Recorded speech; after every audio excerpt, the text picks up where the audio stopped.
নবী তোমার নাম শুনিয়া পাগল আমার মনটা গো, নবী একবার দেখা দিও গো, নবী একবার দেখা দিও গো, আখিরাতে দিও গো দেখা, কিয়ামতে দিও গো দেখা, দেখব নয়ন ভরে গো, নবী একবার দেখা দিও গো, নবী একবার দেখা দিও গো। ভাই আমার, তো আমি বলছিলাম স্বামী স্ত্রীর জীবনটা একটা এমন জীবন যে স্বামীকে জানতে হবে যে আমার স্ত্রীর মেজাজ কেমন, স্ত্রীকে জানতে হবে আমার স্বামীর মেজাজ কেমন, না হলে জীবনটা চলবে না। আজকে দেখেন আপনাদের গ্রামে আছে কিনা, যেমনই বেটা ছেলের বয়স 13 বছর 14 বছর হলো, লাখ দেখনি পুঁটা চুইছে, কষা চিপলে দুধ বাড়াবে, লাখে পেস্টি চোখে পেস্টি, আর ওর বহু খোঁজাখুঁজি শুরু হচ্ছে। হয়েছে না হয় না ভাই? জোরে বলেন হয়েছে না হয় না? হ্যাঁ, রোডের কান্দাতে জমিন বিক্রি আছে, 5 লাখ টাকা লাগবে, ছাগল বকরি মুরগা মুরগি গরু ছাগল বেচে কিন্তু তাও 1 লাখ টাকা ঘটছে। তখন স্বামী স্ত্রী কইছে, হারে 1 লাখ টাকা যে ঘটে গেল রে, 4 লাখ টাকা তো জুটিয়ে লিছি, কি করবো? তো কইছে, ইয়ে আল্লাহ তুমি জানো না বেটাটাকে বেচালাও। কি বলছেন? বেটাটাকে বেচালাও। কই কোটিতে বিকেবে? কই তাও 2.5 লাখ টাকা পেয়ে লিবে। আরে 2.5 লাখ টাকা যদি কত 50,000 টাকা কম করে খরচ করব, 2 লাখ টাকা বাচ্চা জমিন খানটাকে ধরবে। এবার ওই বিহাটা কি হয়েছে জানেন? শেরশাবাদের মধ্যে এগুলা বেশি হয়েছে। এবার ওই স্ত্রীটাকে বাড়িতে নিয়ে এলো, ও তো জানে না পাগলি ছোট এখনো হয়ে আছে যে আমার স্বামীর কিভাবে আমাকে খেদমত করতে হবে, আর পুরুষটাও জানে না যে আমার স্ত্রীকে আমাকে কিভাবে নিয়ে চলতে হবে। 2-4-6 মাস যখন হইলো তখন বলছে যে, আব্বাজি কি মাগে আমি ওই মরার ভাত খাবো না। কেন খাবি না? কইছে হে লাগ দিয়া সাড়াক সাড়াক করে খালি পুঁটা চুইছে, আমি আর ভাত খাবো না। তো খাবি না? না তো না, এক কাজ কর তুই চলে এবার কোন রকম। এবার বাড়ি গেল, বাড়ি যাওয়ার পর 2-5 দিন পর তখন জামাইটাকে ডাক মিঠা করে, জামাইটা যখন আসছে আইসা তখন 2টা চাংড়াকে রেডি করে কইছে, এই শালার বেটাকে ধরে পিলারে বাঁধ আর 5টা মানুষকে ডাক, 3 লাখ টাকা দিয়েছি, 2 লাখ টাকা বিয়েতে খরচ হয়েছে, 5 লাখ টাকা দে আর আমার বেটিকে তালাক করে তুই দিয়ে চলে যা। হয়েছে না হয় না? আল্লাহর নবীর জামানাতে এক বাপ নিজের বেটির বিয়া দিবে, বেটি বলছে আব্বা আমি বিয়া করব না, বেটি বলছে আব্বা গো আমি বিয়া করব না। দয়ার নবীর কাছে চলে গেলেন আব্বা জান। এবার নবীকে বলছেন, হুজুর আমার বেটির আমি বিয়া দিব, কিন্তু আমার বেটি বলছে আব্বা গো আমি এখনো বিয়ে করব না, আমি বিয়েতে রাজি নাই। যদি নবী গো পারেন তো আমার বেটিকে আপনি একটু বুঝিয়ে দেন। নবী আমার বললেন তোমার বেটিকে ডেকে আনো। পরের দিন নবীর দরবারে হাজির হয়ে গেলেন। এবার বলছেন, হুজুর আমার বেটিকে আমি হাজির করে দিয়েছি। আল্লাহর রাসূল এবার বলছেন, হে আল্লাহর বান্দি তোমার আব্বা জান তোমার বিয়ে দিবে আর তুমি বলছো আমি বিয়েতে রাজি নাই, কারণটা কি একটুকে জানতে পারি? এই আমার মায়েরা খালারা শুনেন, ভাইরা আমার শুনেন। এইবারে কিন্তু সে বেটি ছেলে বলছে, নবী গো আমার আব্বা জান আমাকে বিয়ের কথা বলেছে, আমি নারাজ আছি, এই জন্য নারাজ আছি নবী গো। তার আগে আপনাকে একটা প্রশ্ন করব। নবী বলছেন, কি প্রশ্ন? বলছে, আল্লাহর নবী গো ধরেন আমার বিয়ে হয়ে গেল, আমি শ্বশুরের বাড়িতে চলে গেলাম, যে আমার স্বামী হবে, যে আমার হাজবেন্ড হবে, যে আমার পাতি হবে, আমি তার বাড়িতে চলে গেলাম। এবার তার বাড়িতে যাওয়ার পর নবী গো আমার ওই স্বামীর আমার পরে কতটুকু হক আছে নবী গো? আমার স্বামীর কতটুকু কথা মেনে আমাকে চলতে হবে, আমার স্বামীর কতটুকু কথা আমাকে শুনতে হবে। নবী গো একটু দয়া করে বলেন। হুজুর আমি ধরেন আমি বিয়ে হয়ে চলে গেলাম শ্বশুরের বাড়িতে, যে আমার স্বামী হবে ওই আমার স্বামীটার কথা আমাকে কতটুকু মানতে হবে? নবী আমার বললেন, হে আল্লাহর বান্দিরি তোমার উপরে তোমার স্বামীর অতটুকু হক, তোমার উপরে তোমার স্বামীর অতটুকু হক, তোমাকে অতটুকু তোমার স্বামীর কথা মেনে চলতে হবে। তোমার স্বামীর গায়ে যদি ফোট হয়ে যায়, ঘা হয়ে যায়, আর ঘাটা পেকে গেছে, ফোটটা পেকে গেছে, রক্ত বইছে, খুন চইছে, আর তোমার স্বামী যদি তোমাকে বলে, বিবি রে এই রক্তটা পেকে গেছে, এই ফোটটা পেকে গেছে, রক্ত বইছে, পুজ চইছে রে বিবি, এই রক্তটা তুমি সাফ করে দাও, এই পুঁজটাকে তুমি সাফ করে দাও। কি দিয়ে সাফ করবে বিবি রে? তুলা দিয়ে সাফ করতে হবে না, তোমাকে পানি দিয়ে সাফ করতে হবে না, তোমাকে কাপড় দিয়ে সাফ করতে হবে না রে বিবি। আল্লাহ রাব্বুল আমিন তোমাকে জিভা দিয়েছে বিবি রে, এই জিভা দিয়ে তুমি চেটা চেটা আমার ঘাটাকে সাফ করে দাও। এই জিভা দিয়ে চেটা চেটা চেটা চেটা তুমি আমার ঘাটাকে সাফ করে দাও। আল্লাহ রাসূল বলেছেন মহিলারে, তোমার উপরে তোমার স্বামীর অতটুকু হক, তুমি ইনকার করতে পারবে না। না স্বামী গো, আমি এটা কাজ করতে পারবো না। তোমার স্বামী যদি তোমাকে বলে জিভা দিয়ে চেটে চেটে চেটে তোমাকে সাফ করতে হবে, তাহলে তোমার স্বামীর ওই ফোঁটা ঘাটা তোমাকে জিভা দিয়ে চেটে চেটে তোমাকে সাফ করতে হবে। এতখানি হক হলো তোমার উপরে। তখন সে বেটি ছেলে বলছে, নবী গো, তাহলে আমি এখন এতটুকু করতে পারবো না, আমি এই বিয়াতে নারাজ আছি, আমি এখনো বিয়ে করতে পারবো না। নারে তাকবীর। শুধু তা নয়, এই আমার মায়েরা খালারা, নবী বলেছেন, হে মহিলারে, তুমি চুলাতে রুটি বানাইছো, ভাত তোমার গড় গড় গড় গড় করে ভাত ফুটছে, কিংবা তুমি ভাত পাসাইছো, কিংবা তুমি রুটি বানাইছো, আন্ধারটা তুলছো, তোমার স্বামী বাজার থেকে বাড়ি চলে এসেছে, তোমার স্বামী স্কুল থেকে বাড়ি চলে এসেছে, তোমার স্বামী মেডিকেল থেকে বাড়ি চলে এসেছে, তোমার স্বামী মাঠ থেকে কাম কাজ করে বাড়িতে চলে এসেছে। এবার নবী বলছেন, মহিলারে, তুমি রুটি বানাইছো, রুটিটা হয়ে গেছে, হাতটা বাড়িয়ে দিয়েছো, রুটি তুলে নিবি। এরকম সমাজে যদি তোমার স্বামী তোমাকে বলে, হালেমার মা, যায়েদার মা, বিবির একটু তুমি ঘরের দিকে এসো তো, বিবি তুমি আমার পাঞ্জরে একটু এসো তো, বিবি তুমি এক গ্লাস পানি নিয়ে এসো তো। আল্লাহ রাসূল বলেছেন, মহিলা, তোমার রুটি পড়ে যায়, তোমার রুটি জ্বলে যায়, তোমার রুটি ছাই হয়ে যায়, তোমার ভাত পুড়ে যায়, তোমার তরকারি পুড়ে যায়, তুমি তাড়াতাড়ি করে রুটি ছেড়ে দাও, তরকারি ছেড়ে দাও, তাড়াতাড়ি করে তুমি ভাত ছেড়ে দাও, আর তোমার স্বামীর কথাতে তুমি লাভবাইক বলে দাও। তোমার রুটি পুড়ে যায়, তুমি তাড়াতাড়ি করে তোমার স্বামীর কথা তুমি শোনো।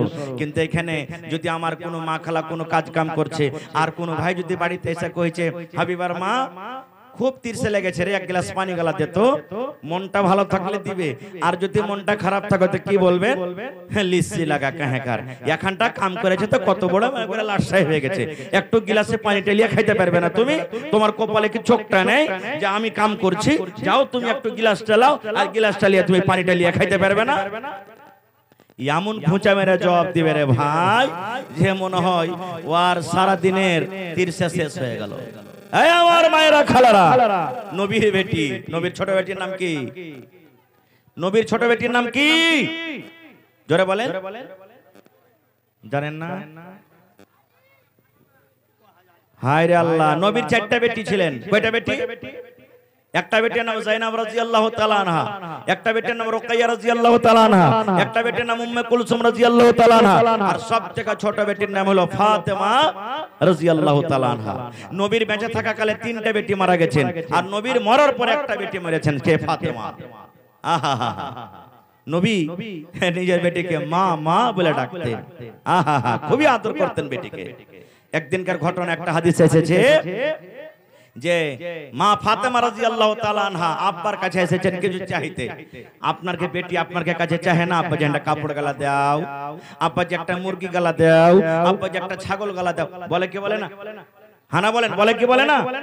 হ্যাঁ, আল্লাহর নবীর বেটি ফাতেমা রাদিয়াল্লাহু তাআলা আনহা নবীর বাড়ি এসেছেন একটা গোলাম চাইতে, চাকর চাইতে। আয়েশা বলছেন, নিজের মা তো আগে মারা গেছেন, সতার মা কে? হযরত আয়েশা রাদিয়াল্লাহু তাআলা আনহা। আয়েশা বলছেন, মা আব্বা বাড়িতে নেই। বলছেন, না রে বেটি, না বাড়িতে নেই, তোমার আব্বা দাওয়াতের কাজে তাবলীগের কাছে গেছেন, মনে হয় বাড়ি আসবেন, কি কথা বস? বলছেন, না মা বসবো না। তো বলছে, কথাটা কি বল, তোর আব্বাকে আমি বলে দেব। বলছেন, না আব্বা কি বলবো আমি এটারে। আর রুকলেন না। এ রামপুর এলাকার মায়েরা খালারা, নবীর বেটি ফাতেমা এই কথাটা বললেন না যে আব্বার সাথে দেখা করতে এসি, দেখা হলো না, এক বেলা থেকে যাই, এক ঘন্টা থেকে যাই, 2 ঘন্টা থেকে যাই, আব্বার সাথে কথা বলবো তারপরে যাব না। নিজের স্বামীর বাড়ি কত জিনিস, কত বড় জিনিস, তখনই বাড়ি হেঁটে দিলেন যে না, আমি নিজের বাড়িতে চলে যাব, কে জানি আমার স্বামী আমার কখন দরকার হয়ে যাবে, আমাকে কোন কাজে আদেশ করবে, আর যদি আমার স্বামী বাড়িতে না থাকে তো আমার স্বামীর মনটা খারাপ হয়ে যাবে। আর হারগা মা খালারা কি করবেন জানেন? ওর পুরুষকে যদি কহে যে আব্দুল্লাহর বাপজি কইছে কি হয়েছে রে, কইছে হার মাটাকে একটু খালি দেখাচ্ছে খড়ো খড়ো, 1 ঘন্টা কহে যেতে একদিন থাকবে, থাকবে কি থাকবে না? যদি খালি কয়ে এই যাব এই আসবো, তাই এক বেলা হয়ে যাবে। সুবহানাল্লাহ। নবীর বেটি চলে গেলেন তখনই। সন্ধ্যাবেলা তো নবী বাড়িতে এলেন, ভালো করে শুনবেন হাদিসটা। সন্ধ্যাবেলা এলেন, এবার মা আয়েশা বলছেন, নবী গো, আপনার কলেজার টুকরা ফাতেমা আপনার সাথে দেখা করতে এসেছিল গো নবীজি। নবী আমার বেটিকে এত ভালোবাসতেন। নবী যেমনই শুনলেন, হারি আমার মা আমার সাথে দেখা করতে এসেছিল, নবীজি নিজের বেটিকে ফাতেমাকে ফাতেমা ফাতেমা বলে ডাকতেন, মা মা বলে ডাকতেন। নবী বলেছেন যে আমার ফাতেমাকে কষ্ট দিবি রে, নবী যেন আমাকে সে কষ্ট দিল। এত নবী বেটিকে ভালোবাসতেন। নবী শুনলেন আমার বেটি আমার সাথে দেখা করতে এসে, চলো সন্ধ্যা হয়ে গেছে, রাইট হয়ে গেছে, তখনই চলে গেলেন বেটির বাড়িতে। কে জানি আমার বেটি কোন কাজে আমার সাথে এসে, চলো দেখা করার জন্য চলে গেলেন। আমাদের মতন নয় যে গলা খ্যাকড় দিয়ে হুড়মুড় করে চলে যাবে বাড়িতে, না। নবীজি সালাম দিলেন দরজা থেকে, বলছেন ফাতেমা তুমি বাড়িতে আছো। ফাতেমা কিন্তু বিছানায় শুতে গেছেন, জামাই বাবু আলী বিছানায় শুতে গেছেন, কিন্তু চোখ বন্ধ হয়নি। আমার নবী বলছেন ফাতেমা তুমি বাড়িতে আছো। এবার নবীর বেটি বলছেন আব্বা গো বাড়িতে আছি। এবার নবী বলছেন আমার জামাই আলী কই? বলছে আপনার জামাই আলী বিছানায় শুতে গেছে। নবী বলছেন বেটি রে, যেমন হ্যাঁ শুতে আছো শুতে থাকো, আমার জামাইকে বলো যেমন হ্যাঁ শুতে আছে শুতে থাকবে, আমি নবী তোমাদের ঘরের ভিতরে আসছি। এ অনুমতি দেওয়া হলো। নবীজি আমার চলে গেলেন। মা ফাতেমা বলেন বিছানার এক সাইডে আমি শুতে আছি, আর বিছানার এক সাইডে আমার স্বামী আলী শুতে আছে। আমার আব্বা জান দয়ার নবী আমাদের দুইজনের মধ্যখানে কিন্তু বসে গেলেন। একদিকে ফাতেমা, একদিকে নবীজি, দুইজনের মধ্যখানে বসে গেলেন। আর এখনকার মানুষ যদি খালি শ্বশুরের সাথে হোটেলে বসে খানা খাইয়া লেয়, তাহলে গায়ে গোটে হাল্লা, এই শালা হদমাকে দেখবে শ্বশুরের পাঞ্জরে টিকে বসে খায়। এই দেখেন, একদিকে হলেন ফাতেমা, একদিকে হলেন নবীজির বেটি ফাতেমা, আর এক সাইডে হলেন হযরত আলী। এবার নবী বলছেন বেটি রে, কি কারণে আমার সাথে দেখা করতে গেছিলে রে মা? তোমার কি দরকার হয়েছে রে মা? কি কারণে তুমি আমার সাথে দেখা করতে গেছিলি?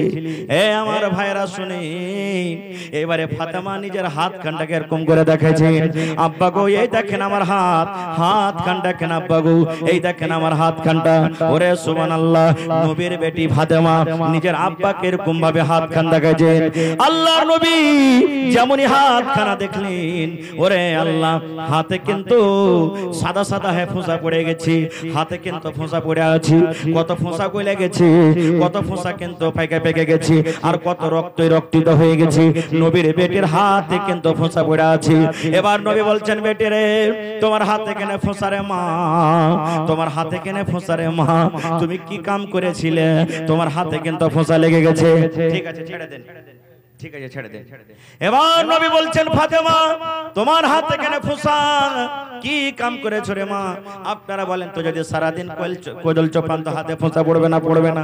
যদি আপনি কোদল চোপান হাতে ফোঁসা পড়ে যাবে, যদি আপনি মই টানেন হাতে দিয়ে দিয়ে হাতে ফোঁসা পড়ে যাবে, বাঁশ কাটতে যান তো আপনার হাতে ফোঁসা পড়ে যাবে।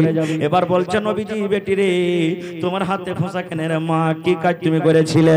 এবার নবীর বেটি বলছেন আব্বা গো, আপনার জামাইয়ের বাড়িতে কাজ করে করে হাতে ফোঁসা পড়ে গেছি, ইন্দারা থেকে পানি তুলে তুলে ফোঁসা পড়ে গেছি, কুয়া থেকে পানি তুলে তুলে ফোঁসা পড়ে গেছি, আমার স্বামীর বাড়িতে জাতা পিছে পিছে জাতা টেনে টেনে আমার হাতে কিন্তু ফোঁসা পড়ে গেছে।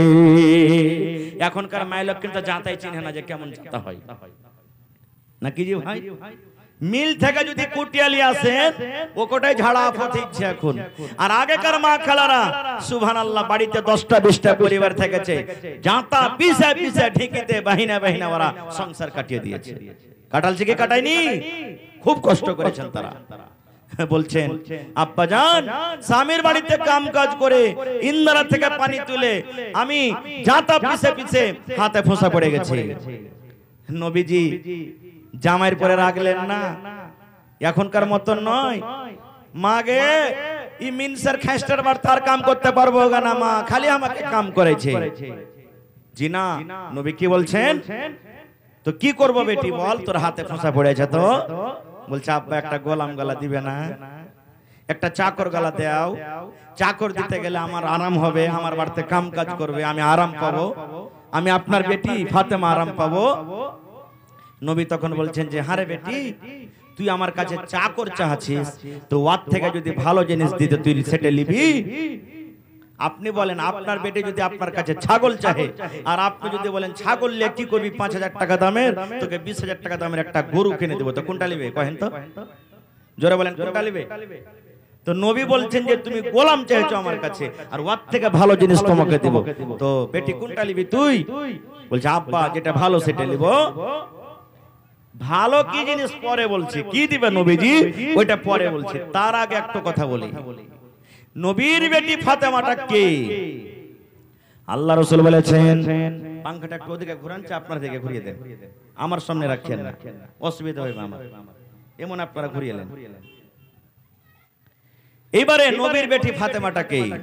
আল্লাহ রাসূল বলেছেন, যত মহিলারা জান্নাতে যাবে, যত বেটি ছেলে জান্নাতের ভিতরে যাবে, যত মহিলারা জান্নাতের ভিতরে যাবে রে, আমার বেটিও ফাতেমা জান্নাতের ভিতরে যাবে। আর সমস্ত জান্নাতি মহিলাদের সরদারনি হবেন আমার বেটি ফাতেমা। বেটি খালি জান্নাতে যাবে না, সব মহিলার সরদারনি হবে। এরকম জান্নাতে বেটি ছেলে নিজের স্বামীর বাড়িতে কাম কাজ করে করে করে হাতে ফোঁসা ফেলে দিলেন। আর ফাতেমাটা কে? নবী একদিন বসে আছেন, জিবরিল ফেরেশতা সাথে গল্প করছেন, আর হাসান হোসেন ছোট বাচ্চা, মোটামুটি 3-4-5 বছরকার বাচ্চা। বলেন বাচ্চারা যদি কাঁদতে লাগে তো কাঁদতে কাঁদতে হয় মায়ের কাছে যাবে, আর নানির কাছে যাবে, আর নানার কাছে যাবে, যাবে কে যাবে না? তো নবীজি একটুখানি দূরে বসে আছেন, আর ছোট বাচ্চা কাঁদতে কাঁদতে কাঁদতে নবীর পাঞ্জরে যা বসে গেলেন। নবী তাকে কিরকম ভাবে বুকে জড়িয়ে নিলেন। জিবরিল ফেরেশতা বলছে, নবীজি এটা কে? বলছে আমার নাতি। আল্লাহ নবীর কথা শুনে জিবরিল ফেরেশতা বলছেন, এ নবীজি আপনি আপনার নাতিকে কত ভালোবাসেন?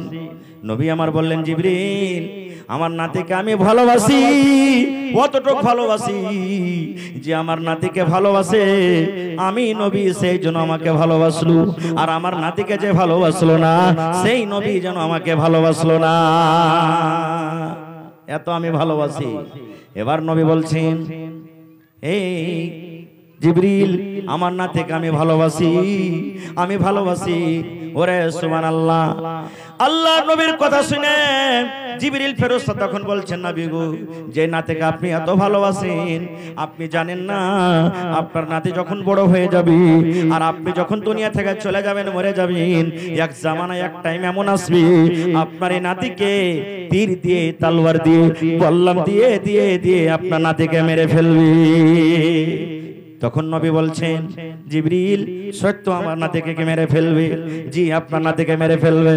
আমার নবী বললেন, জিবরিল আমার নবীর আমি নাতির মতটা দেখতে পাবো না, ওই টাইমে ওই সময়তে আমি জিন্দা থাকবো না, কিন্তু জিবরিল রে একটু আমার নাতিকে যেই জায়গাতে মারা হবে, যে জমিনটাতে মারা হবে, ওই জায়গা খান কি তুমি আমাকে একটু দেখাবে না? এবার জিবরিল ফেরেশতা আল্লাহর আদেশে যেই জায়গাতে হযরত হাসানকে মারা হয়েছিল, ওরে সুবহানাল্লাহ হোসেনকে মারা হয়েছিল, আল্লাহর আদেশে ওই জমিনটাকে নবীজির সামনে হাজির করে দেওয়া হলো। ওই নবীজির সামনে জমিনটার ফটো হাজির করে দেওয়া হলো। আল্লাহর নবী দেখলেন, আর দেখার পর বলছেন, আরে মাছ যেমন তড়বে, মাছ যেমন কুদে জমিনে ডাঙ্গাতে, এই মতো আমার নাতিকে এই জায়গাতে মারা হবে। সেই জায়গাটার নাম আজকের নামে হলো কারবালার ময়দান।